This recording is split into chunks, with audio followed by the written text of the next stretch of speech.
Binabasbasan ko kayo sa ngalan ng Ama, ng Anak, at ng Espiritu Santo. Sa ngalan ng Ama, ng Anak, Espiritu Santo. Amen.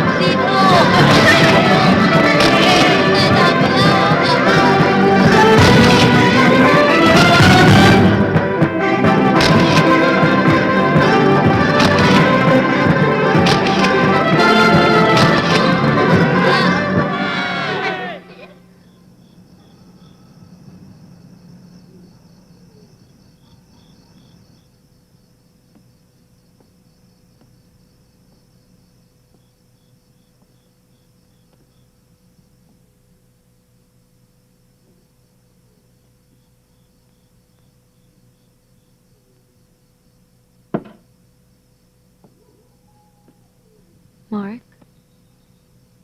Mark, tulog na tayo.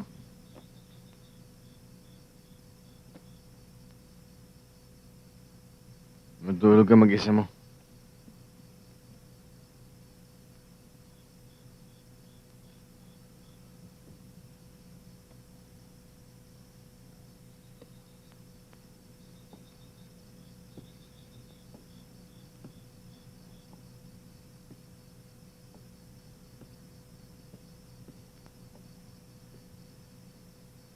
My decision is final, Atty. Barbosa. Ang lahat ng aking mga ari-arian ay iniiwan ko sa aking anak na si Mark at sa asawa niyang si Lucy. Opo, senyora. Hindi sa nakikialam mo ko, Ate Carmen. Pero bakit kailangang isama mo pa ang babaeng yan? Ay nako, talagang kumukulo ang dugo ko sa kanya, ha?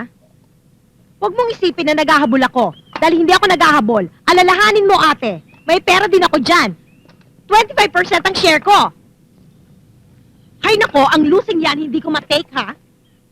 At saka alalahanin mo. Galit si Mark sa kanya. Yung sinasabi mo, Chona, ay nakabukod na noon pa.